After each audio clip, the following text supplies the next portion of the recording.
Okay, so this is the video about the COVID-19. And the reason why I actually stopped that other video is because you guys don't have the patience to actually sit down and listen to a whole video. So now I'm going to talk about COVID-19 and what God actually allowed me to learn about COVID-19. And the reason why he had me to learn about it is because for the life of me, I'm telling you that COVID-19 was almost driving me crazy. I mean, I was secretly worrying about it. I was secretly feeling like, I don't know what is going on. I felt like, everything I was hearing, I was like, trying to figure out which was real, which was not real. So one day I just actually just gave it all to God. And when I gave it all to God, I had to sit at his feet like Mary Magdalena. I couldn't understand why people was disliking the people that had the shot, why people that did not have the shot was mad and saying that the people that had the shot was the mark of the beast. They got the mark of the beast in them. And the more and more I would, sit there and just try to figure it out, I just could not figure it out. I couldn't understand. They said that people had wiring in their arm. They said that they had metal in their arm. I mean, it was a lot going on. And the more and more I would hear about it, the more and more I would see people just all over the place with it. Even though people were still dying, whether they got the shot or whether they didn't get the shot, people are still getting sick over it, whether they got the shot or whether they didn't get the shot.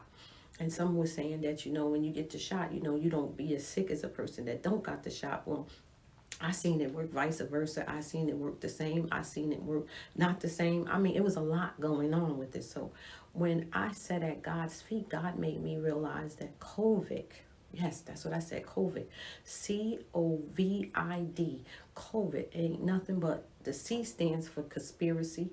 The O stands for, and like I said, he told me that the C stands for conspiracy. The O stands for oppression. The V stands for vengeance. The I stands for idol. The D stands for distraction. What? Is you serious? COVID stands for what now, Lord? You said conspiracy. You said oppression. You said vengeance. You said idols. You said distraction. Okay, now we got to talk about it. And once he said that, yes, I did say, now we got to talk about it. So then I started doing some investigation. Then I started doing some more praying. And then I started reading the Bible. And then I started trying to figure out what was he saying. Now, conspiracy, we all know what conspiracy means, right?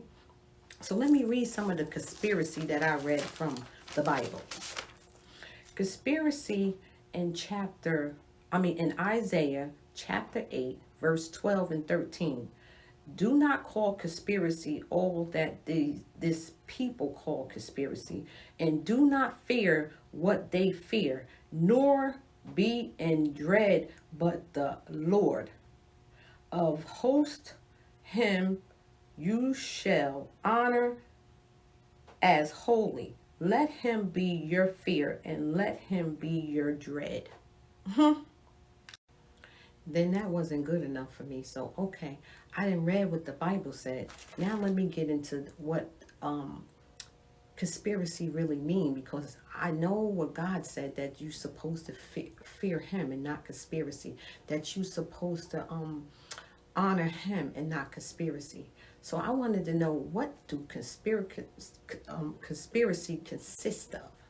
Let me read that to you. Conspiracy, a secret, a plan made by two or more people to do something that is harmful or illegal. Also, it is a plot, implies careful scheme. Improvise, careful and schemed, accomplish an evil or teachers and end. Now, when I mix both of them together, because that's what I do, I started saying to myself, okay, we are not supposed to fear nobody but God. This whole thing about this COVID-19 ain't nothing but a conspiracy. And the conspiracy is among us. And the reason why I say is among us, and it's not just one race, is among all races. And it's not just only among all races, is among all the elects. The election and all of that stuff. conspiracy is just like a big, stupid rumor to me. This is what I got out of the definitions that I got from the Bible, as well as what I just told you what conspiracy consists of. It's like wrong teaching and wrong training and wrong direction. And it all comes from what you fear. Yeah. So now let's get into the other thing that he gave me, the other word. Oppression. Oppression. And I got some Bible verses that you can read up on it. Exodus 5, verse 1, Exodus 3, verse 7, and Leviticus 25, verse 10. And let me tell you what I got out of it. Oppression is 3 levels. It's interpersonal, intersituational, and internalizing. But most of all, it is a spiritual oppression by when we are dealing with fear. In the spiritual realm, we are usually dealing with the oppression of the enemy and the fear of death. The enemy does not want us to serve or worship God, and will do anything to have us disobey God and restrain us from living a good life with God. Period. So now let me tell you about the conclusion that I got from oppression. And the reason why I got this is because, like I told you, it's 3 levels to it. So we're going to talk about first the interpersonal. The interpersonal, you take everything so personal. You take it to the core. You take it to your gut. You take it really literally to sleep. You take it so personal that you go around complaining about it. Okay, that's interpersonal. That is not good.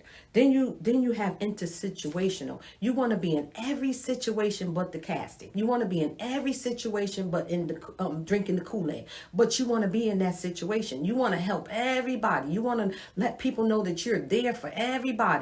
Who gonna be there for you? You should be in a healing process, because this is what the enemy have us believing. Now let's talk about the analyzing. You always trying to analyze something, and the analyze, it comes from all of this stuff that you went through. Now, like I was saying about analyzing, the devil have you analyzing everything because he can't the interpersonal, you can tell somebody about. The intersituational, you always want to be in somebody's mess, always in somebody's business, always trying to be Mrs. Fix It.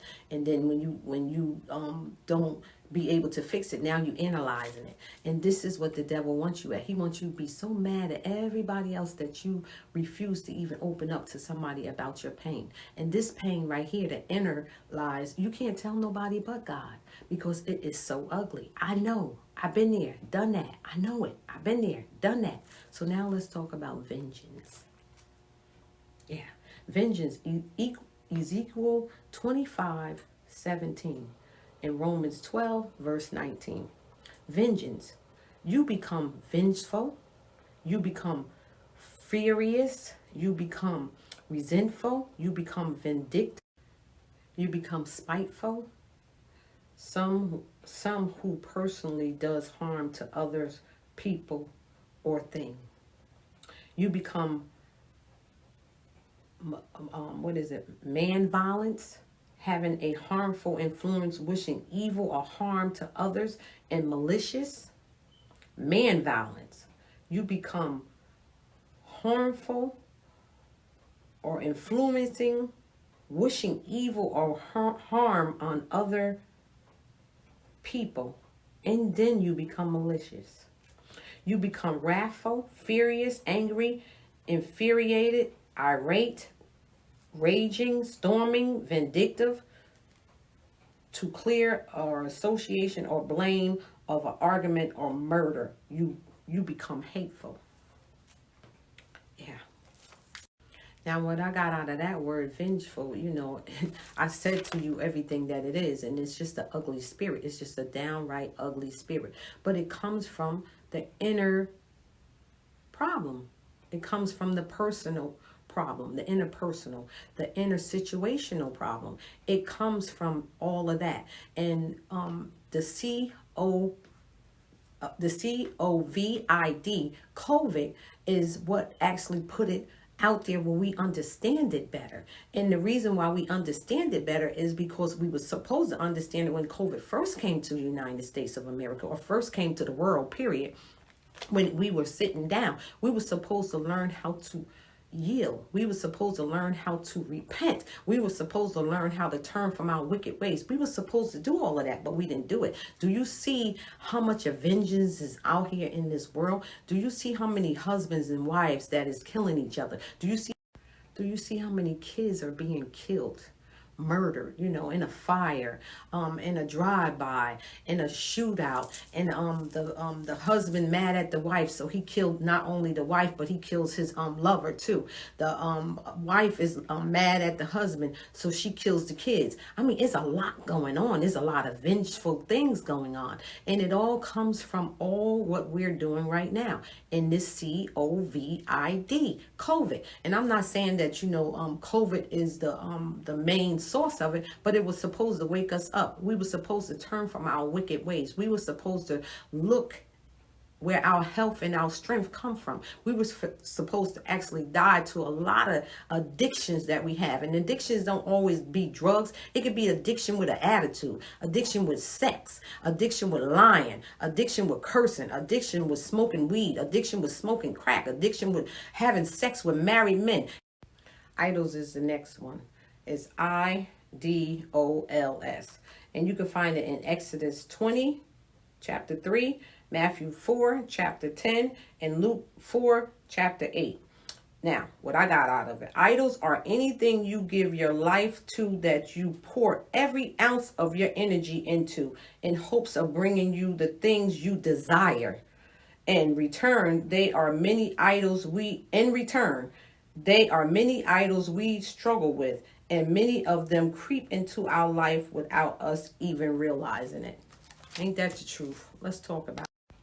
Now, just by that little bit of verse that I read, that little paragraph that I read, I guess, is not a sentence, it's a paragraph.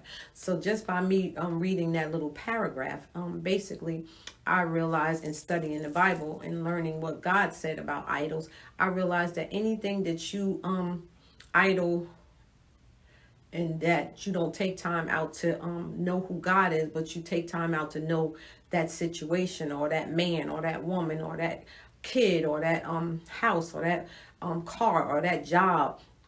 And when God is like wooing at your heart, telling you that you need to pray, or when God is at having you sitting up late at night and all you want to do is get on your phone and play a game, or want to go and text that man, or that man want to text you, or you want to put up provocative pictures or twerk a little bit, that's the time that you can actually spend time with God. But you're idling that. Now we're going to talk about distraction. That's the last one.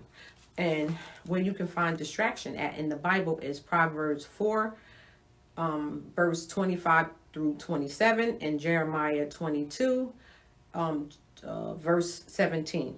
So let me tell you about some of the things that I realized about what was distraction. Distraction is information overload. We all had that before. And then absent-minded, like pretending that you don't understand or you just don't care.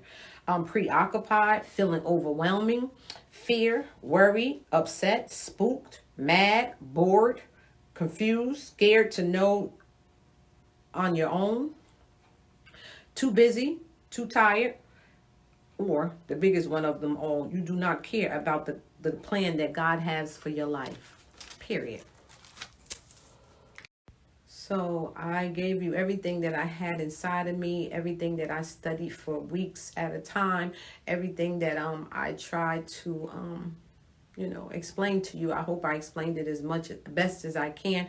I hope you got a better understanding about the COVID, the COVID, and realize that it's a conspiracy, as well as is bringing oppression on people, as well as is bringing people, vengeance is coming out, idols people is worshiping, and people are definitely distracted from knowing who God is, too scared to worry about putting everything in God's hand and leaving it right at his feet. So with that being said, good night or good day or good morning, and God bless. Please share, please like, please respond. Thank you. Good night.